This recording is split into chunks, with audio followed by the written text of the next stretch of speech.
अवांजी समातुन ताईं radio voice of Sindh London.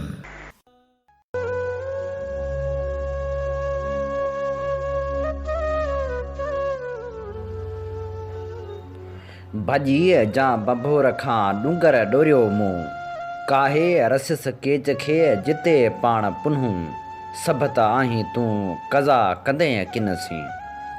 भलारे भिट धणी जे भलारे बैत सां मुंहिंजी आवाज़ मुसाफ़िर radio voice of Sindh London त थिए दुनिया जे कुंड खुड़िछ ताईं जंहिंजा माॻ ॿुधिजे पियो उन्हनि मिड़नी महिरबाननि खे सिक भरियो सलाम शाल क़बूल पवे।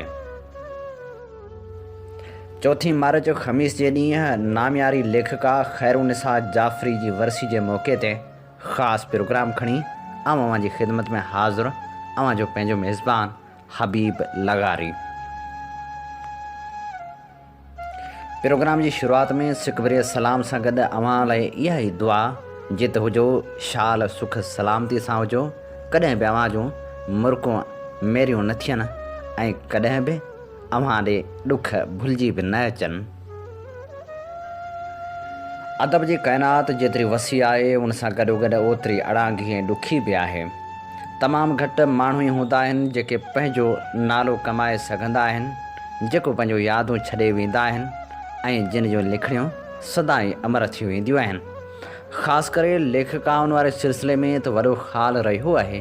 तमामु घटि लेखकाऊं उभरी सघियूं जिन पंहिंजी छाप छॾी ऐं पंहिंजो नालो सदाईं लाइ अमर करे वियूं।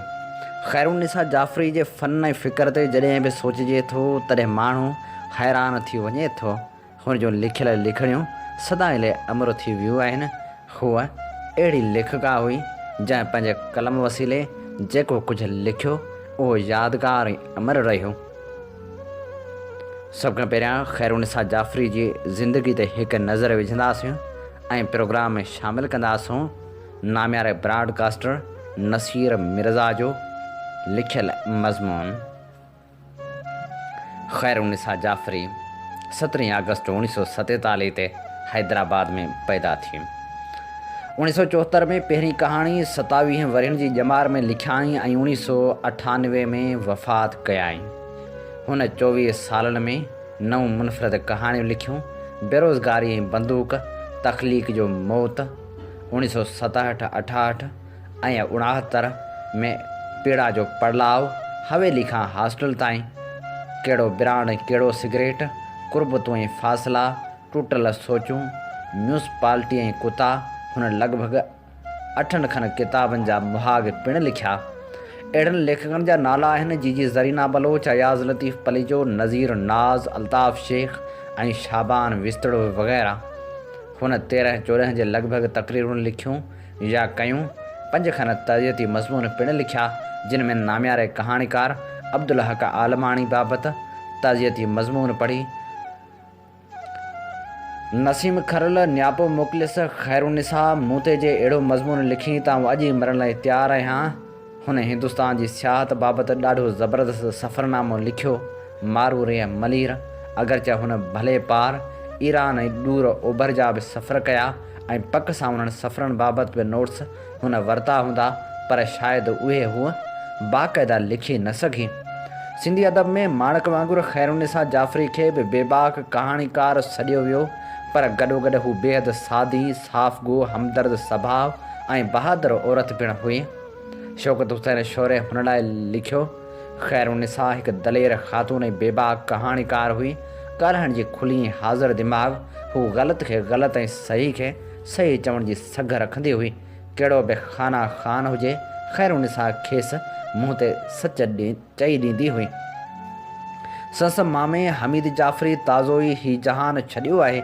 बक़ौल हुनजे त ख़ैरुनिसा पहिरीं ख़ाके निमा कहाणी ख़ुदि हमीद जाफ़री बाबति ई लिखी हुई, जंहिंजो उनवान हुन रखियो बेरोज़गारी ऐं बंदूक, जेका माहवार सुजरो में शाया थी, जंहिंजो मतिलबु हीअ त पहिरीं कहाणी लाइ हुन घर में किरदारु मुयसरु थी मिलियो। जंहिंखां उत्साह वठी हुन उहा कहाणी लिखी। ही ख़ैरुनिसा जी मुख़्तसर तरीन कहाणी हुई ऐं डेमी साइज़ जी सिर्फ़ु सवाबिन सुफ़नि ते मुश्तमिल हुई। पहिरीं कहाणी में ख़ैरुनिसा फर्स्ट पर्सन यानी मुतकलम में पंहिंजो पाण खे मुतारिफ़ कराईंदे लिखियो मूंखे मलेरिया जी मौसमी तप वांगुरु हिकु दौरो पवंदो आहे जेको जिस्म खे ॿारण बदिरां ज़हन तपाईंदो आहे ऐं उन तप जे तओ खां विफलण लॻंदी आहियां। मूं हीअ कहाणी ईअं ई लिखी। कहाणी बेरोज़गारी ऐं बंदूक में लिखियाई। मुंहिंजो मामो जो उमिरि में मूंखां 8-9 साल वॾो आहे, पर इल्म तजुर्बे ज़हानत मतिलबु त हर ॾस में मूंखां घणो वॾो आहे। सो मूंखे अक्सर चवंदो आहे, शौरी तौर ते रुॻो 2 माण्हुनि में मूं ॻाल्हि मां ॻाल्हि पैदा करण जी सलाहियत ॾिठी, हिकु जस्टिस कियानी ऐं ॿी ख़ैरुनिसा तो में। ख़ैरुनिसा उन कहाणी में अॻिते हली पुर मज़ाह अंदाज़ में उन बेरोज़गार मामे बाबति लिखियो। ऐं पुछंदी आहियांसि त तुंहिंजी आख़िरी ख़्वाहिश? चवंदो अथमि हिकु बंदूक आणे ॾे, उन सां सभिनी जवाननि यानी बेरोज़गारनि जो खून करे छॾियां। बक़ौल हमीद जाफ़री, ख़ैरुनिसा जाफ़री जी ॿी कहाणी हुई तख़लीक़ जो मौत। हुन हीअ कहाणी पंहिंजे ॿिए मामे अज़ीज़ जाफ़री जे कमले लाॾाणे ते लिखी हुई। उन कहाणी बाबति डॉक्टर फ़हमीदा हुसैन लिखियो त तख़लीक़ जो मौत संस मामे अज़ीज़ जे मरते ते लिखियलु हिकु मरसे जहिड़ी कहाणी हुई, जंहिंमें संस बयानु कयल वाक़िया ऐं वार्ताऊं, उन सां संस जहिड़ा ऐं मेड़ा, अज़ीज़ जो एक्सीडेंट ऐं मौत, पढ़ंदड़ जी नीड़ीअ में ॻंढो बणिजी विया ऐं अखियूं पोसण लॻियूं ऐं ख़बर न पई त कीअं लुड़क मिड़ी आया ऐं माण्हू सुॾकण लॻो। ख़ैरुनिसा जी वालदा अमा शीरीन हिकु मासूम, सादा पर बेसाख़्तगी सां ॻाल्हाईंदड़ ख़ातून हुई। हुनजो वालिद साहिबु प्रोफेसर अहमद अली ख़्वाजा जाफ़री अलामा आया काज़ी साहिब जो शागिर्द ऐं ज़ाती तरह सां इमाम ग़ज़ाली जो शाइक़ हो। अहमद अली ख़्वाजा साहिबु इस्लामिक कल्चर जो प्रोफेसर हो, पर आम ज़िंदगी में सदाईं फ़लसाफ़िकल ऐं मुझल इस्लामी ऐं फ़िक्री मामलनि ते ॻाल्हाईंदो हो। ख़ैरुनिसा जे घर में उन्हनि फ़िक्री मौज़ूअनि ते ॻाल्हि ॿोल थींदी मूं अक्सर ॿुधी। ख़ैरुनिसा जी अमा शीरीन ख़्वाजा हिकिड़ी यगाने असना अशरे शिया ख़ातून हुई ऐं करबला जे वाक़े ते सदाईं ज़ारो क़तार रोअंदी रहंदी हुई। ख़ैरुनिसा जो ख़ानदान 1947 खां अॻे तलहार मां लॾे हैदराबाद जे टंडे वलीमुहद वारे इलाइक़े में अची रहियो, पर पोइ बि तलहार सां हुनजो वास्तो राबितो सदाईं रहियो। जो ख़ैरुनिसा जो नानाणो घर ऐं मामा ऐं उन्हनि जो औलाद अॼु बि तलहार में रहनि वसनि था। ख़ैरुनिसा सांवरनि सारो पन मुनासिब कद बदन वारी हिकु अहिड़ी प्यारी ख़ातून हुई, जेका ॾिसण वसण ऐं ॻाल्हाइण में हिकिड़ी ख़ालिस ॻोठाणी सिंधियाणी औरत जो ॾेख ॾींदी हुई, पर ॿिए पासे आम ज़िंदगी में सादी सूदी नज़र ईंदी। ख़ैरुनिसा शोबे नफ़्सियात जी चूंड कई ऐं नफ़्सियात जे मौज़ू ते मास्टर्स जी डिग्री वठी सिंध यूनिवर्सिटी में लेक्चरार ऐं आख़िर में शोबे जी चेयरपर्सन पिणु थी। हुनखे जवानी में ई ज़ाती परेशानियुनि शुगर जी तकलीफ़ में मुब्तला करे छॾियो, जंहिं सबबु दिलि ऐं करंगे जी तकलीफ़ में हू वठिजी वई ऐं पोइ उहे बीमारियूं भलाख़िर हुनजे लाॾाणे जो सबबु बणियूं। ख़ैरुनिसा जाफ़री लिखियो ऐं बिना मर्ज़ी जे 17 अगस्त 1947 ख़मीस ॾींहुं हैदराबाद में ॼाओ हुअसि। वक़्तु पंहिंजो पाण गुज़रंदो आहे, पर कुझु माण्हू वक़्त खे पंहिंजी मर्ज़ी ते गुज़ारींदा आहिनि। पर आउं उन्हनि मां आहियां जिनखे वक़्तु पंहिंजी मर्ज़ी सां गुज़ारींदो आहे, जेके वक़्तु पंहिंजी मर्ज़ी सां गुज़ारींदा आहिनि। पर आउं उन्हनि मां आहियां जिनखे वक़्तु पंहिंजी मर्ज़ी सां गुज़ारींदो आहे। पोइ हुन लिखियो त को वक़्तु ईंदो जॾहिं ख़ैरुनिसा हिन दुनिया में न हूंदी, पर उन वक़्त जी मूं वटि का तारीख़ कोन्हे। अफ़सोस जो जंहिं तारीख़ जी ख़बर हुनखे न हुई, उहा भलाख़िर 4 मार्च 1998 साबित थी। ख़ैरुनिसा लिखियो 1974 जो वक़्तु आयो जो कहाणीकार न हूंदे बि 6-7 कहाणियूं लिखी छॾियमि, जिन 1977 खां 1978 ताईं काफ़ी मञता माणी। हिंदुस्तान वियसि, आरसी रिसाले लाइ मारूर मलीर नाले सां 2 क़िस्तनि में सफ़रनामो लिखियमि।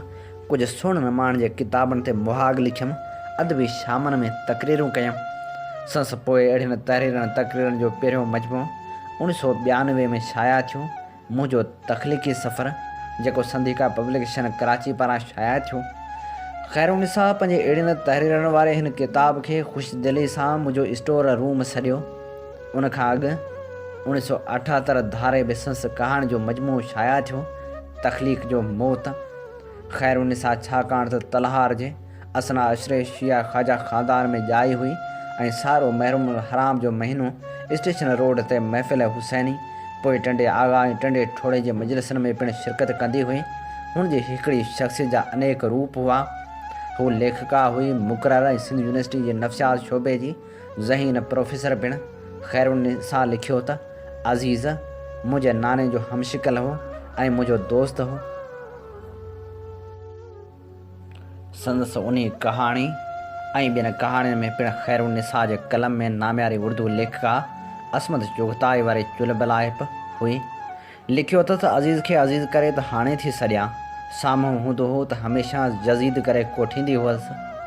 ख़ैरुनिसा ही कहाणी 25 वरहनि जी ॼमार में लिखी 1974 में बक़ौल ख़ैरुनिसा। अंग्रेज़ी मुहावरे मुताबिक़ अज़ीज़ वात में सोनो चमचो साण करे ॼाओ हो ऐं मां बि फिल्म ॾिसण जो शौक़ीन हू बि हो ऐं आउं बि। जिन माण्हुनि असमत चुग़ताई जो पंहिंजे सॻे भाउ मिर्ज़ा अज़ीम बेग ते लिखियलु ख़तरनाक ख़ाको दोज़खी पढ़ियो हूंदो, उन्हनि ॼातो हूंदो त उन स्टाइल सां ख़ैरुनिसा पंहिंजे मरहूम मामे ते हीअ कहाणी ठोके वॼाए लिखी हुई। असमत चुग़ताई अज़ीम बेग चुग़ताई खे दोज़खी यज़ीद लिखियो। ख़ैरुनिसा पंहिंजे मामे अज़ीज़ खे अज़ीज़ बदिरां भोग में यज़ीद लिखियो। बक़ौल ख़ैरुनिसा अज़ीज़ निढड़ो हूंदो हो त संसि नानो हुन जा निढड़ा निढड़ा पेर अखियुनि ते रखी चवंदो हो, हीउ मुंहिंजो काबो आहे, काबो। अज़ीज़ तकड़ तकड़ में कोसा कोसा बिरयानी जा किरह खणंदो हो त चवंदो वेंदो हो, घर जी रोटी पाणी में वाक़ई बि मेराज जो मज़ो आहे, मेराज जो। तख़लीक़ जो मौत खां सवाइ ख़ैरुनिसा जहिड़ी बाशऊर लेखिका कॾहिं न विसरंदड़ किरदारनि खे खणी जेके जेके बि लाजवाब लेख लिखिया। हीअ कहाणी उन्हनि में सुहाग जे फुले समा आहे। उन खां पोइ हवेली खां हॉस्टल ताईं। हीअ कहाणी हवेली जे घुटियल माहौल मां निकिरी हॉस्टल जी आज़ादु फ़िज़ा ऐं जिनशाह जे मौज़ू ते आहे। संसि हिन कहाणीअ एतिरी त शोहरत माणी जो हिंदी, तेलुगु, उर्दू, चीनी ऐं मलयालम ॿोलियुनि में पिणु उनजो तर्जुमो थियो। हिन कहाणी जो बुनियादी थीम हम जिन्स परस्ती हो। कहाणी में नौजवान इंसानी जज़्बनि जी उपटार ऐं अहसासनि खे लफ़्ज़ ॾियण में ख़ैरुनिसा पंहिंजी पूरी महारत जो मुज़ाहिरो कयो। नक़ादनि लिखियो त हिन कहाणी में ख़ैरुनिसा जो अंदाज़ बयान कहाणी जो जदीद तरीन अंदाज़ आहे। हुन पंहिंजे कहाणियुनि में किरदारनि ज़रिए नफ़्सियाती छंडछाण जो उसलूब इख़्तियार कयो, बिल्कुलु ईअं जीअं एलेट पंहिंजे अफ़सानी अदब में कयो हो। हुन जे कहाणियुनि में औरतुनि जे नफ़्सियाती, ज़हनी ऐं जज़्बाती ऐं दाख़िली कैफ़ियतनि जी अकासी इंतिहाई शानदार नमूने थियल आहे। हीअ कहाणी जी नायका सुल्ताना जे तन मन जी कहाणी जो बयानु आम रिवाजी कहाणीकार ईअं लफ़्ज़नि में करे न सघे हा जीअं ख़ैरुनिसा नफ़्सियात जे इल्म सबबु करे सघी हुई। उहा बि त सिंधी कहाणी में नई ॻाल्हि हुई। लेस्बिनिज़म जो हवालो त ज़रीना बलोच जी कहाणी जीजी में बि हो त नूरुल हुदा जे किन कहाणियुनि में बि, पर उनखे महज़ मशादाणे बुनियाद ते आंदो। पर ख़ैरुनिसा वटि सुल्ताना जे किरदार जो नफ़्सियाती छेद आहे, सदा इंसानी ज़रूरतनि जो साइंसी जवाज़ आहे। ख़ैरुनिसा पंहिंजी कहाणी जे उसलूब ऐं उणत में नफ़्सियातदान, फ़लासफ़र, उदास ऐं रोमांटिक रूह हुई, पर अहिड़ी हूअ सिर्फ़ु पंहिंजे कहाणी में नज़र आई, यानी हिकु गंभीर लेखिका। पर कहाणी खां ॿाहिरि ख़ैरुनिसा जेके जेके मुहाग लिखिया, सफ़रनामो तहरीर कयो या कंहिं अदबी समाजी तक़रीब में तक़रीर कई, हुनजी हर अदा में चिलविलाइप, तनज़ ऐं खिल भोग वारा जुमिला ज़रूरु मौजूदु हूंदा हुआ। हू बाय नेचर ज़बरदस्त सेंस ऑफ ह्यूमर जी मालिक हुई। हिकु इंटरव्यू में पुछो वियोमांसि, कॾहिं खुलियल आंगण में साइमा सां गॾु लेटी आसमान जा सितारा ॻणण जो तजुर्बो कयो अथव? वराणियाई, इहा आहे त रोमेंटिक किरत, पर साइमा कॾहिं आसमान जा सितारा ॻणण ई नाहे ॾींदी। हा अलबत कॾहिं मूंड थींदो आहे त छत ते चढ़ी हेठां इलाइक़नि जा बल्ब ज़रूरु ॻणींदी आहियां। ॿिए इंटरव्यू में गुलबदन जावेद मिर्ज़ा पुछियसि, कहाणी तख़लीक़ जे मौत खां पोइ पढ़ंदड़नि खे ॿियो को शाहकार छो न ॾेई सघिया आहियो? वराणियाई, मुंहिंजी का शाहकार कहाणी एॾो कमाइती किथे साबित थींदी जॾहिं गर्मियुनि जी ततल उस में शाहकार लान कमाइती लॻी सघे थी। अब्दुल कादर जुणेजे पुछियोसि, जे न लिखी हा त छा करी हा? वराणियाई ॾुध वलोड़िया हा। पुछांइसि, छा छा पढ़ंदी आहीं, छो पढ़ंदी आहीं? जवाबु ॾिनाई, अॼुकल्ह रुॻो आयतुल कुर्सी पढ़ंदी आहियां। कंहिं मुक़ररु अदबी तक़रीब में चयो पए त कमर शहबाज़ हिकु वक़्तु लेखक, शाइर, अदाकार ऐं सलाहकार आहे। तंहिं ते ख़ैरुनिसा ठह पिए चयो, कमर शहबाज़ जेकॾहिं 4 शादियूं करे हा त उन्हनि सां बि हिकु जहिड़ो ई इंसाफ़ करे हा। कंहिं पुछियसि, दुनिया में अगरि नारी जो को वजूदु हुजे हा त? वराणियाई, बदकारी शायदि पोइ बि हुजे हा, पुछो वियुसि उर जी मुहबत जो अंजाम मुरकंदे वराणियाई, आगाज़ अदाकारी, विच रियाकारी ऐं अंजाम कारोकारी। अदी तनवीर जुणेजी जे हवाले सां तक़रीर में लिखियाई, धीअ साइमा खे का कड़ी गोरी घोटे माखी में मिलाए ॾींदी आहियां, तॾहिं चवंदी आहियांसि पीउ मां मासी तनवीर जी अमृत मंझ कढाण ऐं दिलि में दुआ कंदी आहियां शाल वॾी थी संस जियां थिए। डॉक्टर कमर जहां मिर्ज़ा साहिबा पुख्ता सांवरी ख़ातून आहे, सो मेकअप में घणो पाउडर वापराइण सबबि अदी ख़ैरो डॉक्टर कमर खे सदाईं पाउडर पुतली सॾींदी हुई। पाण बाबति हिकु मज़मून में लिखियाई, अॻे रश में फासंदी हुअसि त रेढ़नि वारा चवंदा हुआ, ए ख़ाला ज़रा जॻह दे, पोइ चवणु लॻा ए अम्मा ज़रा जॻह दे, ऐं हाणे चवंदा अथमि ए बुढ़िया ज़रा जॻह दे। घणा पैसा हथ अचनि त छा करी। वराणे ऐं साइमा खे हिक ॿिए मथां आइस्क्रीम खाराईंदी आहियां, पोइ हू बीमार थी पवंदी आहे त हुनजे इलाज ते ॿीणा टीणा पैसा ख़र्च कंदी आहियां। अदी नज़ीर नाज़ पुछियसि, सभ खां कोड़ो रिश्तो वराणे ऐं ज़ाल ऐं मुड़ुस जो, सभ खां सचो रिश्तो वराणे ऐं माउ ऐं औलाद जो। ख़ैर उन सां हर वक़्तु मूड में हूंदी हुई ऐं तख़लीक़ी ऐं पुर मज़ा जुमिलनि ॻाल्हाइण लाइ हर घड़ी शगुफ़्ता रहंदी हुई। कंहिं पुछियसि, मर्द कॾहिं क़ाबिल रहम थींदो आहे? वराणे आई, जॾहिं हू अञा माउ जे पेट में हूंदो आहे। लिखणु ख़ैरुनिसा जो पेशन हो, निजात जो ज़रियो ऐं कैथारसिस लिखी न सघंदी हुई त पंहिंजी सोच में लिखंदी हुई। अहिड़ी सूरत हाल में रहंदे आख़िरी वक़्त में जॾहिं शुगर दिलि ऐं करंगे जी तकलीफ़ में आई, हुन महज़ लिखण जी मश्क जारी रखण लाइ रिस्क खणी ख़तरनाक ऑपरेशन करायो। इहो ॼाणदे बि हूअ उन ऑपरेशन बाद ज़हनी तरह सां मफ़लूज मुहताज बि थी सघे पई, पर बावजूद मना करण जे हुन मामे हमीद जाफ़री खे दलील ॾिनो, जेको इंसान पंहिंजे हथ में लिखण लाइ कलम ऐं पढ़ण लाइ हथनि में किताब संभाले न सघे, उनजे जीअण जो बाक़ी कहिड़ो जवाज़ आहे। नाम्यारी लेखिका ख़ैरुनिसा जाफ़री खे भेटा पेश कंदे नाम्यारी लेखिका डॉक्टर मुमताज़ भुट्टो लिखे थी, हुनजो मौत 2 दफ़ा थियो। पहिरियों तॾहिं जॾहिं हुनजी माउ जो इंतकाल थियो ऐं ॿियो तॾहिं जॾहिं हुन पाण वफ़ात कई। चौथी मार्च जे ॾींहं ते सिंधी नौजवाननि पुलिस हथां मारूं खाईंदे पंहिंजो रत वहायो, जेको सिंधी क़ौम लाइ हिकु ॾुखोईंदड़ ॾींहं जे तौरु यादि कयो वेंदो आहे। उन ॾींहुं 1998 ते ॾुख हीअ बि वारद थियो त ख़ैरू वफ़ात करे वई। साइकोलॉजी जी उस्ताद, कहाणीकार, अदीबा, दानिश्वर, समाजी कारकुन, तक़रीर जे फ़न में माहिर, फसी ऐं बलीग तक़रीर कंदी हुई। तबियत में सादी, फ़क़ीर ऐं मोलाइण, पर अंदर में तेज़ तरार। लैला बाना हुन लाइ ग़ालिब जो शेर पढ़ंदे चवंदी हुई, ईअं असांजी ज़िंदगी तइलीम सां गॾु ख़ुशियुनि टहकनि घुमण फिरण, बहितरीन खाधो पीतो खाइण में गुज़रंदी हुई। पंहिंजो काज, पंहिंजो भाग, असीं मसरूर रहंदा हुआसीं। बदल कर फ़क़ीरों का हम बेस ग़ालिब, तमाशाई अहले करम देखते हैं। हुनजो वालिद अक्सर असांजे घर ईंदो रहंदो हो। हू मुंहिंजे घर वारे जो उस्ताद हो, जंहिं लाइ मां मुख़्तलिफ़ डिशिज़ तयारु कंदी हुअसि, जंहिंजी हूअ तारीफ़ बि कंदो हो। पर मुंहिंजी मुलाक़ात ख़ैरुनिसा जाफ़री सां 9 मार्च 1976 ते थी, जॾहिं मां मुस्लिम हिस्ट्री डिपार्टमेंट में बतौर लेक्चरार मुक़ररु थियुसि। लेडी टीचर सां कामन रूम में मुंहिंजी सुञाण कराईंदे चयाईं, हीअ मुमताज़ आहे। बाबा हिन जी तारीफ़ कंदो आहे, वाक़ई ख़ूबसूरत बि आहे त सुघड़ बि। आर्ट फैकल्टी जी इमारत में मौजूदु लेडी टीचर्स कामन रूम, जेको 2nd फ्लोर ते आहे, तंहिं में अक्सर 2nd फ्लोर वारनि डिपार्टमेंट जूं लेडी प्रोफेसर पंहिंजे फ्री पीरियड में वेहंदियूं आहिनि। उन वक़्त बि सोशलॉजी, साइकोलॉजी ऐं मुस्लिम हिस्ट्री जूं ख़वातीन उस्ताद पंहिंजे फ्री टाइम में उते वेहंदियूं हुयूं, जिन में आऊं, लैला बाना, ख़ैरुनिसा जाफ़री, तनवीर जुणेजो, ख़ालदा शेख, इज़्ज़त ख़्वाजा, नादरा तुर्क फ़रहत, फ़ख़्रुनिसा टालपुर, नसीम शेख वग़ैरह शामिल हुयूं। असांजो अक्सर वक़्तु इल्मी बहस, मुबाहिसे, समाजी मसइलनि, अदब, सियासत ऐं यूनिवर्सिटी जे रोज़मर्रा जे वाक़िअनि ऐं मामरनि बाबति ॻाल्हियूं कंदे गुज़रंदो हो। हिक ॿिए जे सब्जेक्ट मां वाक़फ़ियत हासिलु करणु, तहक़ीक़ी मक़ाला लिखण ऐं PhD जी थीसिस लिखण लाइ हिक ॿिए खे सलाह मशवरो ॾियणु रोज़ाने जे मशग़ूलियुनि में शामिल हो। असांजी हिक ॿिए सां दोस्ती मुफ़ाहिमत ऐं कुर्ब माण्हुनि लाइ रश्क जोॻो हो। ईअं लॻंदो हो ॼण हिकु घर जा भाती हुजूं।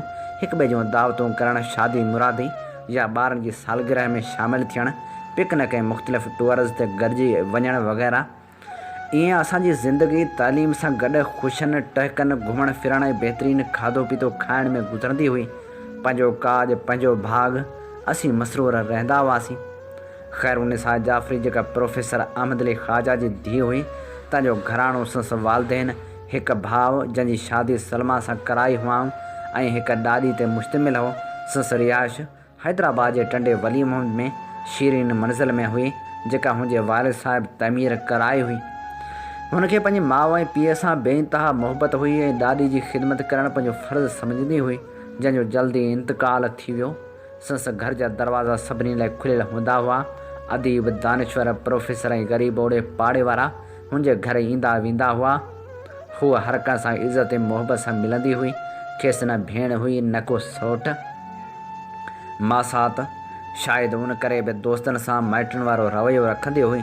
ज़ाहिर में तबियत में इनकसारी ऐं सादगी हुअसि। एतिरे क़दर जो कॉरिडोर में वेठल पटेवालनि सां वञी करे वेहंदी ऐं अदड़ा अदड़ा करे सड़ींदी हुई।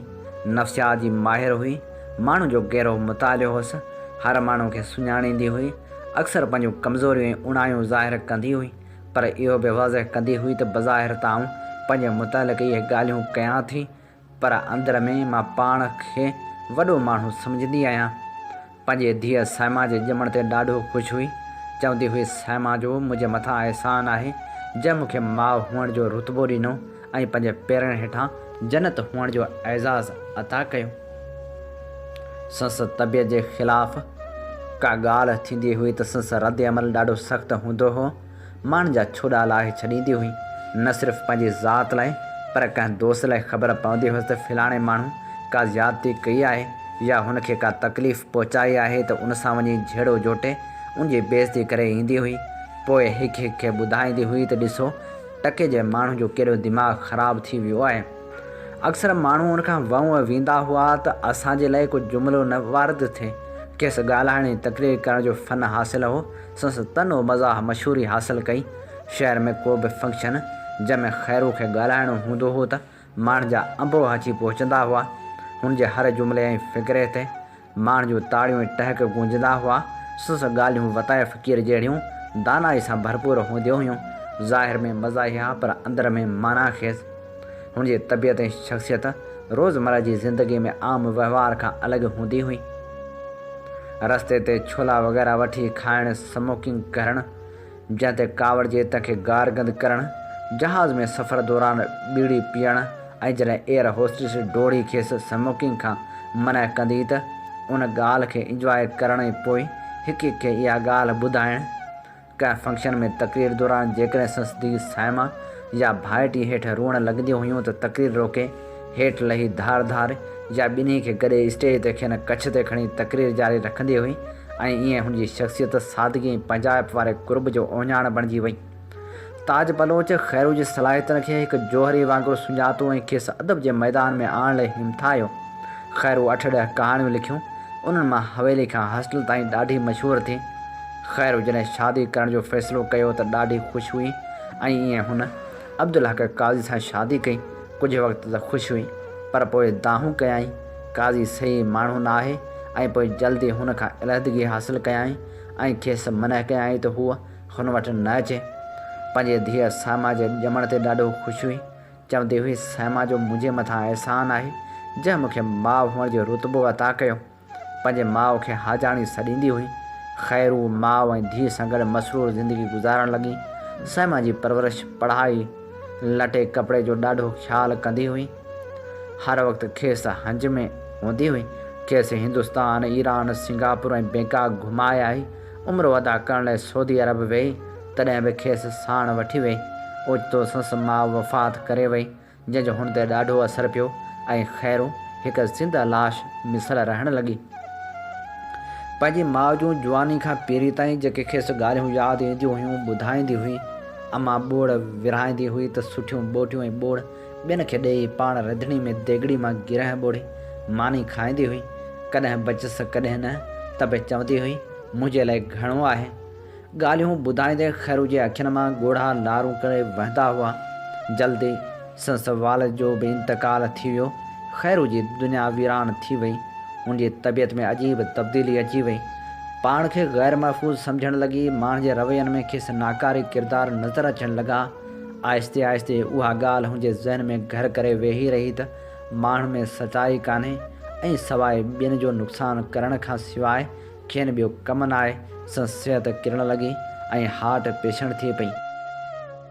यूनिवर्सिटी में बि 2 टे भेरा संस तबियत एतिरी ख़राबु थी जो एम्बुलेंस घुराए खेसि इस्पताल मुंतक़िल कयो वियो, जिते डॉक्टर हुनखे दिलि वारे वार्ड दीवाने मुश्ताक में दाख़िल कंदा हुआ ऐं खेसि परहेज़ करण लाइ ॾाढो सम्झाईंदा हुआसीं। सम्झदार त हू हुई, पर ॾुखनि हुनखे चोतरफ़ खां घेरो करे वरितो। ईअं हिकु दफ़े हू यूनिवर्सिटी में वेठी हुई त खेसि फ़ोन ते संस अकेले भाउ जी वफ़ा जो इतला ॾिनो वियो, जंहिंखे उहो सुबुह जो सुतल छॾे आई हुई, जेको पिणु यूनिवर्सिटी में ऑफिसर हो। हुनजी दुनिया वरी लुटिजी वई। पाण खे घणो ई संभालियाईं, पर हां फाटी पियसि। भाउ जा निढड़ा ॿार ऐं जवान भाॼाई सलमा, जिन खे हीअ ॾाढो भाईंदी हुई, तंहिंजे माइटनि खेसि पाण सां गॾु कराची वठी वञण जो फ़ैसिलो कयो ऐं उहो घर जंहिंमें रहंदा हुआ विकिरे करण जो इरादो कयो वियो। उन विच में खैरू सिंध यूनिवर्सिटी जे टीचर्स सोसाइटी में पंहिंजो घर ठहिराइणु शुरू कयो, छाकाणि त खेसि पंहिंजे धीअ जे मुस्तक़बिल जो ओनो हो। ऐं ईअं ई शीरीन मंज़िल विकिरो कई वई। संस भाॼाई कराची हली वई ऐं पाण जाम शोरे में सहमा लाज में अची रही। अखियुनि में पाणी आणे चवणु लॻी, छोड़ आए हम वो गलियां। खेसि टंडो वली मुंद वारे पाड़े वारनि साधन ऐं सचन माण्हुनि सां अथाह मोहबत हुई। घटी घटी सां उनसियत हुअसि। पाण प्रोफेसर हुई, पर हर निढे वॾे ग़रीब ऐं बेपोज सां हेठां ई हलंदी हुई। हुनजे निढड़नि ॿारनि खे हंज में खणी घर ईंदी हुई। संस ॾुख सुख में शामिलु हूंदी हुई। केतिरनि माण्हुनि जी माली मदद कंदी हुई, ख़ैर ख़ैरात मोकिलींदी हुई। हुनखे सॼो पाड़ो अधी गुॾी करे सॾींदो हो। नौकिरी जा 25 साल पूरा करे रिटायरमेंट वठण जो फ़ैसिलो कयाईं। चवे ज़िंदगी जो भरोसो नाहे, बीमारियुनि में वठिजी वई आहियां, हयाती पूरी थींदी नज़र थी अचे। सहमा जो को बि कोन्हे, निढी पिया आहे। मुंहिंजे मरण खां पोइ घटि में घटि एतिरो त हुजेसि जो जहिड़ी तरह हू पली निपनी आहे उन तरह त रही सघे। हुन रिटायरमेंट वरिती, पेंशन मुक़ररु थियसि, घर जो मथियों पोर्शन ठाराए मसवाड़ ते ॾिनाई ऐं पाण अक्सर गाॾी में घुमंदी हुई। यूनिवर्सिटी बि रोज़ ईंदी हुई। चवंदी हुई, यूनिवर्सिटी त मुंहिंजो घरु आहे, हिते मूंखे सुकून मिले थो। बज़ाहिर ख़ुशि हुई, पर अंदर में जेको ग़म ऐं ॾुख जो आड़ा पए बखियसि सो विसामी न सघियो। कॾहिं इस्पताल, कॾहिं घर।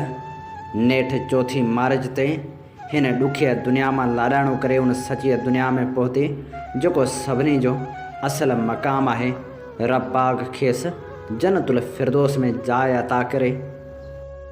ऐं हाणे अचो त कुझु खैरुनिसा जाफ़री जे लिखणी जो वास बि वठिजे। सुमेरा ज़रीन ते हू लिखे थी, सुमेरा ज़िंदा हुई, सुमेरा मरी वई।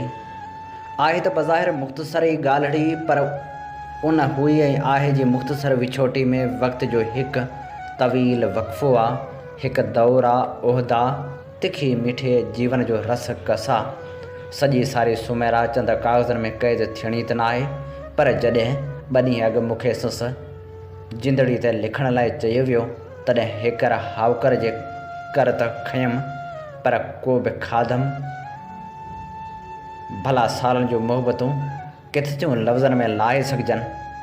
चंद जुमिला मुंहिंजी सॼी जीवत जो कर्ज़ु चुकाइणु आहे त कर्ज़ ते ॼण कर्ज़ु चाढ़णु, पर मोहबतनि में उहे कर्ज़ हरू भरू बोझ न भाइबा आहिनि ऐं मक़रूज़ थी मरी वञण में सकरात बि हरू भरू एॾो न सताईंदी आहे। बेशक सुमेरा मुंहिंजी दोस्त हुई, अवल अदब जे अणटुट नाते, ईअं जीअं बालक जे मुख ऐं माउ जे उरह में थञ नाते अमर ऐं लाफ़ानी रिश्तो जुड़े। उहो रिश्तो साणस अॼु बि क़ाइमु आहे, सुभाणे बि क़ाइमु रहंदो। भला हूअ जीवत जा सभु वसीला टोड़े भरीअ खे भोर करे क़ब्र जे तनहाइनि में वञी पंहिंजो आगरा ॾे। पोइ सुमेरा सां दोस्ती थी संस शख़्सियत नाते। हूअ हुई, आउं हुअसि। बस उन करे हिक ॿिए खे सलाहियो आयासीं साण साण। खेसि जेसीं न ॾिठो हुअमि तेसीं साणस लाइ दिलि में एतिराम ऐं इज़त रहंदी आई हुअसि। जॾहिं साणस मिलियमि तॾहिं एतिराम ऐं इज़त ॿिनि लाइ छॾे साणस मोहबत जोड़े वेठसि। हू केतिरे क़ाबिल मोहबत हुई, लफ़्ज़नि में नथी आणियां। उन करे न जो मोहबतनि में जेके ॻाल्हियूं लिखियूं वञनि पंहिंजी अहमियत वञाए वेहनि थियूं, बल्कि उन्हनि मोहबतनि जे सहारे ई त ग़ारे हिरा जे इबादतनि आकाश अज़ीम जो सफ़र तय कयो हो। दिलि जूं मोहबतूं सायतनि में मेरा जो मज़ो बख़्शियो वञनि, पर सच त आऊं ससि वक़फ़े वक़फ़े ऐं धीरज पर देर पा हलंदड़ मिज़ाज मोहबतनि खे कलम जी कोड़कीअ में आणे ई नथी सघां। मूंखे पंहिंजे कलम जी कमज़ोरी जो पूरो इतराफ़ आहे। हू त ताज़े नारेल जो अछो खीर जहिड़ो अणछुयो पवित्र पाणी हुई। जमा चुकीअ चखे ई हुन जे वन ऐं वास जी मिठास जो मज़ो माणे सघियो हो। भाएं त को बाग़ी इरम जे मेवनि जी मिठास में का कमी हुई, जिन जी पूराई लाइ ख़ालिक़ कुदरत खे ओचितो ई ओचितो फ़र्श तां खणी अर्श जे वसतनि में उकलाए छॾियो। बसि हुन सां मिलियासीं ऐं विछड़ी वियासीं। आहे त वरी बि मुख़्तसरी ॻाल्हिड़ी, पर उन मेलाप में चाहतनि जा लंबा सिलसिला हुआ। अदबी बहसनि जो बेपाया ज़िक्र हो, निडड़ियुनि ॻाल्हियुनि ते वॾा रुसामा ऐं परचाव, किताबनि जी ॾे वठि, ख़्यालनि जी ॾे वठि, घरनि में नीढ़ियूं दावतूं ऐं फ़ोननि ते वॾियूं कचहरियूं, ज़ात नियाज़ जा ॾुख ॾोलांज। यादि अथमि हिकु लॻा हुन का वॾे माण्हू खां ॾुखो जी नाउमेदी विचां फ़ोन ते चयो हो, यार कुझु नथो वणे, हिकदमि हर चीज़ बोर। उन ते चयो हो मांसि, सुमैरा निंढे लाइ सांडनि जो तमाशो करे ॾिठो हुई। वॾियुनि वॾियुनि घटियुनि में ॿारड़ा अंबोह कयो गोल दायरे जी सूरत में सांडनि खे वारायो बीठा हूंदा हुआ। विच में हज़ारे मुंहुं सायरड़नि पटियुनि सां पीला पीला सांडा हिक ॿिए मथां सथ कयो सुरंदा पिया हुआ। यादि अथमि किथे को सांडो एतिजाज विचां थोड़ खां थेड़ खाई परे सुरणु लॻंदो हो त तमाशे ॾेखारण वारो भेल उनखे चिमटे सां झले वारी हणंदो हो। विच में पासे खां हिकु वॾे लोह जी कढ़ाई टाडुनि ते दहकंदी रहंदी हुई। तमाशे ॾेखारण वारो जहिड़ा जहिड़ा सुरंदड़ सांडा कढ़ाई में विझी उनजो तेल चकाईंदो वेंदो हो ऐं शीशियूं भरे जवानी ॿीहर माण्हुनि लाइ ख़रीदारनि खे विकिणंदो वेंदो हो। पर तॾहिं असीं उनखे तमाशो सम्झंदा हुआसीं। हाणे ख़बर पई त असीं पाण तमाशो आहियूं, असीं पाण ई तमाशा आहियूं। आहे त वरी बि मुख़्तसरी ॻाल्हिड़ी, पर उन में पीढ़ियुनि खां पीढ़ियुनि ताईं जूं पीड़ाऊं पूरियल आहिनि। काणे समाज जे सीटनि जो सिटाव शामिल आहे, ॾुख ॾोलाव, मुसलसल ॻोढ़ा ऐं उन्हनि जूं ॻाल्हियूं।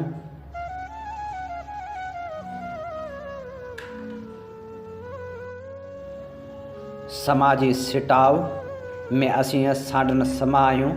असांजी तेल ते असांजा वॾखड़ा बूट पेरियल वॾा असांजे ई तेल ते हरदमि जवानी माणनि था। उन जे ॾोरनि जी ताक़त असांजे ई तेल ते आहे। सच त हूअ पंहिंजे ॻोढ़नि खे मुंहिंजे ॻाल्हियुनि में ॻही वई, पर हालतुनि सां हली कान सघी, सही कान सघी।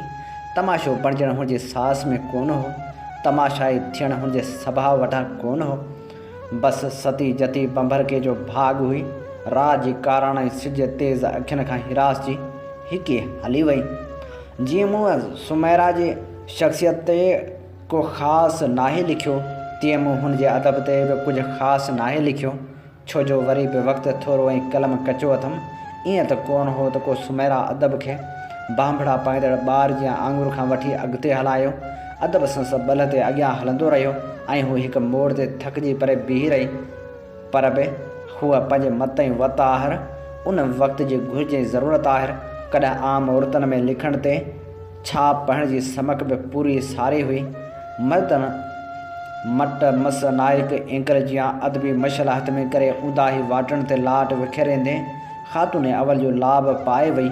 पोइ भलता रोशनियूं दर्जे बदर्जे तरक़ी जूं मंज़िलूं तय कंदी वहंदड़ वक़्त सां गॾु पंहिंजा मापा माणा ॾेई ॾींहं जे निडड़ी लाट खां 100 वाल्टनि जे बल्बनि ताईं रसी वञनि। सुमैरा उन्हनि बल्बनि जी चकाचूंद रोशनी भल पंहिंजे अखियुनि ते सही न सघी हुजे, पर बि बाट हूंदा हिन में संस हथनि जा खुड़ खबी था खोड़ नूर सां चेह जियां चमकंदा रहिया। अॼु संस कहाणी पढ़ंदे भला वधंदड़ वक़्त जो पतो पए न पए, पर पोएं वक़्त जी पूरी सचाई जो साव ज़रूरु अचे थो। हुन जेको लिखियो, जेतिरो लिखियो, सच लिखियो।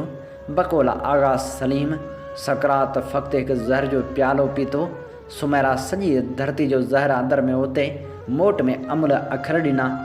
सच त मेहराण जूं छोलियूं सुमेरा जे पोहरे जो उहो पघर आहे जंहिंमां भांत भांत अदीब जी सहेड़ ऐं सीड़प मां चुकायल अतुर जी ख़ुशबू वासे सघे थी। मेहराण जूं छोलियूं हमेशह छर में हूंदियूं आहिनि। वक़्त जी दज़ उन्हनि खे माठो करे मञाए न सघंदी आहे। सुमेरा जी उहा कोशिश हमेशह अतुर ऐं अंबीर रहंदी। वक़्तु हुनजी सुगंध खे हमेशह साभे रखंदो। आख़िर में एतिरो चवां त सॼी सारी सुमेरा जीअं जीअं हूअ हुई तीअं ई मूं हुनखे हिरण चंद कागज़नि ते ॿीहर जनमु नाहे ॾिनो। छो जो अॼु सुमेरा जो जनमु ॾींहुं न, ॾुख त हुनजे मरदे जो ॾींहुं आहे। सुमेरा, तूं पंहिंजी शख़्सियत जे बाक़ी वसफ़नि खे मुंहिंजे अणछुए छॾे वञण खे बख़्श करे छॾिजांइ। जेकॾहिं मोहबतनि में को रूहानी रिश्तो आहे, भले त मौत जे विछोड़े तोखे असां खां छिनी परे करे छॾियो आहे, पर बि एतिरो सो ईमान थम, तुंहिंजी जिंदड़ी किथे असांजे आस पास परड़ा हणंदी हूंदी। अॼु जूं ही 4 घड़ियूं असीं सभु तुंहिंजे नाम गॾु थिया आहियूं। हिते को केरु आहे, को केरु जो सुवाल ॻाल्हि न आहे, बल्कि हिते तोखे कंहिं कीअं महसूसु कयो, कंहिं कीअं जी ॻाल्हि। सो अॼु जी हीअ शाम तुंहिंजे ई नाम रही। ही लिखणी हुई ख़ैरुनिसा जाफ़री जी। ऐं हाणे गुलबदन जावेद जो लिखियल मज़मून पेश कयूं था, जंहिंजो उनवान आहे यादगिरियूं। मैडम ख़ैरुनिसा जाफ़री खे पहिरियों भेरो मूं फटाज़ होटल में हिकु प्रोग्राम में ॾिठो हो। उहो प्रोग्राम नारी पब्लिकेशन तरफ़ां कमर शहबाज़ सां रिहाण रचायल हुई। उते कंहिं लेखक चयो हो त कमर शहबाज़ हिकु वक़्तु लेखक, शाइर, अदाकार ऐं सदाकार आहे ऐं चइनि शोबनि सां इंसाफ़ कयो अथसि। तंहिं ते ख़ैरुनिसा चयो त कमर शहबाज़ जेकॾहिं 4 शादियूं करे हा त उन्हनि सां बि हिकु जहिड़ो इंसाफ़ करे हा। ॿियो भेरो वहदत कॉलोनी में हाफ़िज़ कुरैशी वारनि मैडम सां शाम मल्हाए हुई। उनखां पोइ सिंध यूनिवर्सिटी में सिंधी अदबी संगत, सिंध यूनिवर्सिटी ब्रांच, जंहिंजो सेक्रेटरी अयाज़ शाह हो, उन में मैडम सां शाम रचाई वई हुई। हुन प्रोग्राम जी सदारत उस्ताद बुखारी कई। मूं मैडम ते मक़ालो पढ़ियो। ॿिए ॾींहुं आर्ट फैकल्टी में भाकुर पाईंदे चयाईं त तो ॾाढो सुठो ॻाल्हायो। मैडम सां तमामु डिघी तफ़सीली मुलाक़ात फ़क़्ति हिकु दफ़ो थी हुई। संस घर शीरीन कार्नर ते मूं संस इंटरव्यू कयो हो सर्तियूं लाइ। ॾाढी ख़ातिर तवाज़ा कई हुआईं ऐं चयो हुआईं त अॼु ताईं कंहिं बि एडिटर मूंखे एतिरी लिफ्ट न कराई आहे। मूं ऐं सैमा कैमरा जो सॼो रोल मैडम जे तस्वीरनि सां भरियो हो। उहो मार्च 1991 जो ज़मानो हो। पोइ एकड़ ॿेकड़ मैडम सां यूनिवर्सिटी में मिलणु थींदो हो। पाण सर्तियूं में हिकु सिलसिलो भेनरुनि जा सुवाल ऐं असांजा जवाब जे सिरे हेठि नफ़्सियात जी रोशनी में लिखंदी हुई, पर तबियत जी नासाज़ी सबबु उहो सिलसिलो वधीक हली न सघियो। हींअर सैमा सां मिलणु थियो त ॿुधाए पई त अमी तव्हांखे ॾाढो भाईंदी हुई ऐं यादि कंदी हुई। तव्हां जेको मूंखे सैमा खे दादू मां वॻो भराए ॾिनो हो, उहो अमी खे ॾाढो वणंदो हो, छो त दादू जो भर्त मशहूरु आहे। अहिड़े नमूने तमामु निढड़ियूं ऐं मिठड़ियूं केतिरियूं यादगिरियूं मैडम सां वाबस्ता आहिनि। शायदि 1991 जी ॻाल्हि आहे। मुहर्रम जो महीनो हो। मैडम नवाज़ भट्टी जे घर मजलिस में आई हुई। उतां मैडम तनवीर जुनेजी सां मिलणु मारी हॉस्टल आई। जीअं त मुंहिंजो कमरो तनवीर जुनेजी जो भरिसां हूंदो हो, ॿियो त साणसी संस भेण डॉक्टर तबसुम सां गहरी दोस्ती हुई। उन करे हर पिया मिलंदा हुआसीं। सो मैडम ख़ैरुनिसा जीअं मूंखे ॾिठो त हिकिड़ी हलीम जी थैली मूंखे हथ में पकड़ाई, पोइ भाकुर पाताईं। खेसि कारो जोड़ो पातल हो जंहिंमें ॾाढी सुंदर पई लॻी। ईअं मैडम सां घड़ी पल मिलणु जुलणु पियो थींदो हो। उन्हनि ॾींहंनि में मारे हॉस्टल हिकु मर्कज़ हुई सभिनी लेखकनि सां मिलण जो।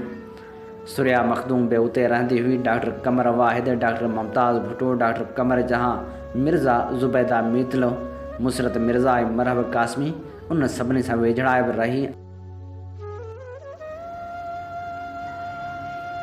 ख़ैरुनिसा जाफ़री खे भेटा पेश कंदे नाम्यारी लेखिका अमर सिंधु लिखे थी, उहो ई आर्ट फैकल्टी जो साॻियो कॉरिडोर, साॻियो ई कॉमन रूम ऐं कॉमन रूम जा साॻिया ई दर ऐं दीवारूं, कॉरिडोर में घुमंदड़ छोकिरियुनि ऐं छोकिरनि जा ग्रुप, संदन मश्करियूं, छेड़खानियूं, किताबनि जा रटा ऐं मार्कनि लाइ संदन डुक शायदि सभु कुझु साॻियो जेकॾहिं ॾिसिजे सॼे जहान सां गॾु उन आर्ट फैकल्टी जे सभ खां मथे फ्लोर वारे कॉरिडोर्स जो जहान बि साॻी तरह रवां दवां, छो त ज़िंदगी बीहणी न आहे ऐं शो मस्त गोज़ आन।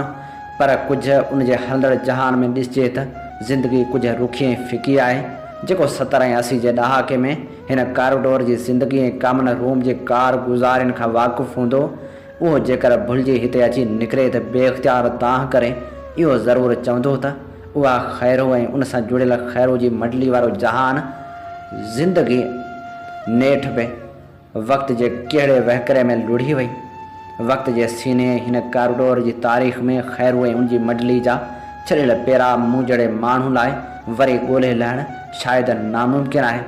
हिन कॉरिडोर में ख़ैरू ऐं संस मंडली वारी ज़िंदगी जो उरू जो ज़वाल भले ॿियो केरु रखे, पर ख़ैरू जी ज़िंदगी जा उहे के आख़िरी साल जेके हिन साइकोलॉजी डिपार्टमेंट जे चेयरपर्सन जी हैसियत में गुज़ारिया, उन्हनि खे मूं ॾाढो परे खां तोड़ियो। फ़क़्तु हिकु दीवार मुंहिंजे संस डिपार्टमेंट जे विच में हुई, पर शायदि मुंहिंजे ऐं ख़ैरू जे विच में बि उहा ई दीवार रही। उहो फ़ासिलो जेको कंहिं शागिर्द ऐं उस्ताद जे विच में हुजे, उन खां बि वधीक तवील हो, छाकाणि त मां फ़लसफ़े में शागिर्दाणी जी हैसियत सां दाख़िल थी हुअसि ऐं ख़ैरू जो शोबो वरी नफ़्सियात जो। हू जेका नफ़्सियात जे शोबे जी हेड हुई, उन खां मां तमामु घणो परे, पर उहा ख़ैरू जंहिंखे कहाणियूं लिखण जो हुनर थे आयो ऐं जेका तख़लीक़ जे मौत में सदा अमर रहिजी वई। जॾहिं मां शागिर्दाणी जी हैसियत में सिंध यूनिवर्सिटी में दाख़िल थियुसि, उन वक़्तु सिंध यूनिवर्सिटी ऐं जाम शोरो अदबी रोमांस जे कोहिड़े में वरतल इश्तिहारो बणियल हो।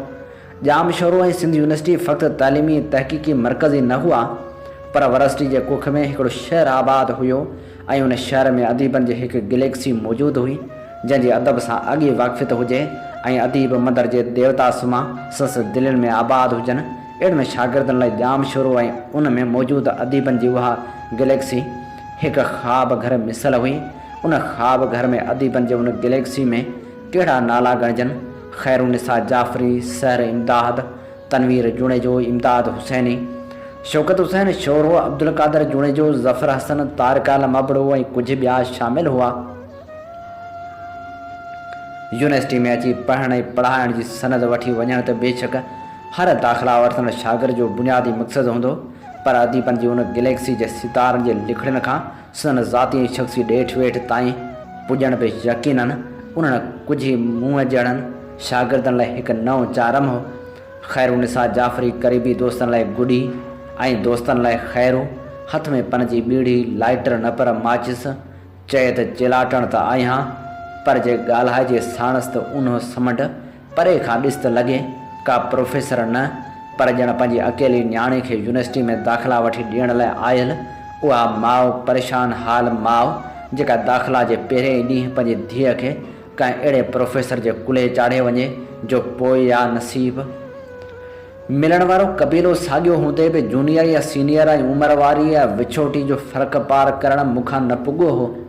जॾहिं त साॻे ई कॉरिडोर जी कुंड में प्रोफेसर तनवीर जुणिजे ताईं रसाए में अलाए छो उहो उमिरि जो ॾाको न आयो हो ऐं नई सहर इमदाद कॾहिं उमिरि खे ऐं सीनियरिटी खे पंहिंजे विच में अचणु ॾिनो। हक़ीक़त उहा कुझु शख़्सियतूं उमिरि ऐं कुझु अदबी कदकार जे हवाले सां वॾियूं थियनि। ख़ैरुनिसा जाफ़री बेशक त ॿिन्ही मर्तबनि में घणी मथां ई हुई। मुंहिंजी आमद जे ॾिहाड़नि ताईं यूनिवर्सिटी जो उहो रंग रचाव ऐं रस निकिरी वियो हो। वक़्तु केतिरनि ई शयुनि खे खाई पूरो कयो हो। कॉमन रूम जे उन कल्चर जी मोकिलाणी थी चुकी हुई। नवनि उस्तादनि खे ज़ाती उनसियत वारी प्राइवेसी वधीक प्यारी थी पई हुई ऐं उहे ॼण त हिकु तरह सां उन गॾियल कल्चर जो हिसो थी न सघिया, जंहिं ते रुॻे गिला जूं नशिस्तूं न थे हलियूं। पर जीअं ॿुधमि तनवीर जुणिजो खां त हिकु इल्मी अदबी बहसो मुबाहिसे जो दौर बि हलंदड़ हो। उहे घणा पढ़िया लिखिया माण्हू शायदि हाणे माज़ी जी दास्तान, पर जेकॾहिं ख़ैरुनिसा जाफ़री जी ज़ाती ऐं प्रोफेशनल ज़िंदगी खां हटी करे ॾिसण ऐं परखण जी कोशिश जी शुरूआति शायदि अञा कान थी आहे। हक़ीक़त इहा आहे त असांजी टही खां अॻु में अदब में ज़ालाणी मर्दाणी दुबे जी का मखसूस रियायत न हुई, पर पोइ सिंधी कहाणी जी सरमोड़ी में नकादन पारां ख़ैरुनिसा जाफ़री या महताब महबूब जे अदबी पोहरे जी कथ ईमानदारी सां कथ कयल नज़र नथी अचे, न अदबी तनक़ीद में जोड़ मिलाइण वारी रिवायत राइज आहे। नसीम खरल अब्दुल कादर जुणिजे ऐं अमर जलील जी सिफ़ में कंहिं औरत कहाणीकार खे बिहारण जेतिरी इज़त बख़्शण में असांजे नकात बेशक कंजूस ई रहियो आहे। जेकॾहिं महताब महबूब ऐं ख़ैरुनिसा जाफ़री जा के अदबी हवाला नज़र बि अचनि था त उहे बि हक़ीक़त में संदन उन्हनि गुण गहरनि अदीबनि पारां शामिल आहिनि जेके संदन ज़ात ॾेठ वेठ में आयल। न त नसीम खरल वटि अगरि सिंध जे ॿारहाड़ियुनि जी निज कहाणी मौजूदु आहे त महताब महबूब जी कहाणी में घर जे अंदरि जी रियासत में औरताणो लहजो ऐं आम ॿोली वरी विरले ई किथे नज़र ईंदी। ख़ैरुनिसा जाफ़री जी कहाणी उन हवाले खां शायदि कंहिं बि जोड़ जी न आहे, उहा पंहिंजो मिट पाण आहे, छो त ख़ैरुनिसा जाफ़री जी कहाणी जे इंटेलेक्चुअल औरत कॾहिं अदब में मर्द जी पैदावार न पर हक़ीक़ी वजूद रखंदड़ आहे। अलाए बि छो पर सिंधी अदब में सिंधी हक़ीक़ी औरत जो चहिरो सदाईं ग़ाइबु रहियो आहे। ख़ैरुनिसा जाफ़री जी कहाणी जी औरत दरअसल उहा ज़हीन औरत आहे जंहिंसां मर्द दोस्ती बि चाहे पर बराबरी खां ख़ाइफ़ आहे। उन औरत जी ज़हानत खेसि मोहे बि थी पर उहा समाजी मथपराए वारे दर्जे तां के ॾाका हेठि लही खेसि फ़र्द जी बराबरी वारी हैसियत में वर्ताइण खां ख़ौफ़ज़दा आहे। ख़ैरुनिसा जाफ़री जी कहाणी जी उहा ज़हीन औरत उहा पाण आहे ऐं लॻभॻि उहे सभु जेके कामन रूम जी मडरी जूं मुस्तक़िल मेंबर आहिनि। इन ते अॼोके प्रोग्राम जा समूरा रंग हवाउनि में विखरी चुका। पंहिंजे मेज़बान हबीब लगारी खे इन साॻी दुआ सां ॾींदा इजाज़त। वसे भिट तुंहिंजी भलारा सदा सदा देस परदेस सारा वसन, कॾहिं सिंध सिंधी न मेरी थिए, कॾहिं मोड़ कंहिंजा न मुरझाइजनि।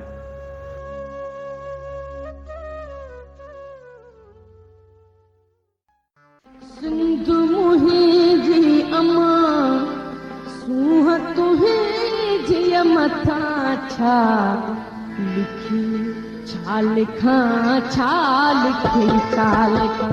सिंध मुंहिंजी अमा दुनिया जा सिंधियो हिकु मुठ थी सिंध बचायो। सिंध मुंहिंजी अमा सूंह तुंहिंजी मथां छा लिखी छा लिखां। सिंध जो क़ौमी आवाज़ radio voice of Sindh London.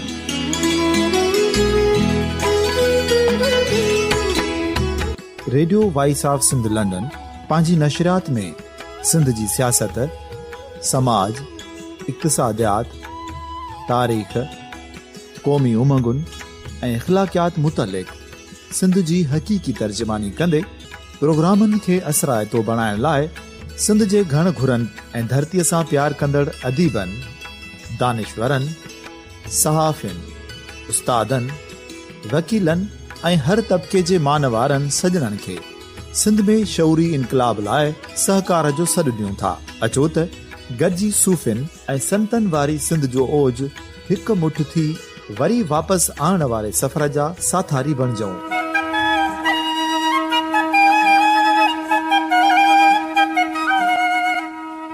हिकु नए सुबुह जी शुरूआत जो पड़ाॾो घर घर ॻोठ ॻोठ ऐं शहर शहर ताईं पहुचायो। शाल सिंध आबाद ऐं ख़ुशहाल थिए, सिंधी माण्हू सुखियो ऐं सताबो थिए।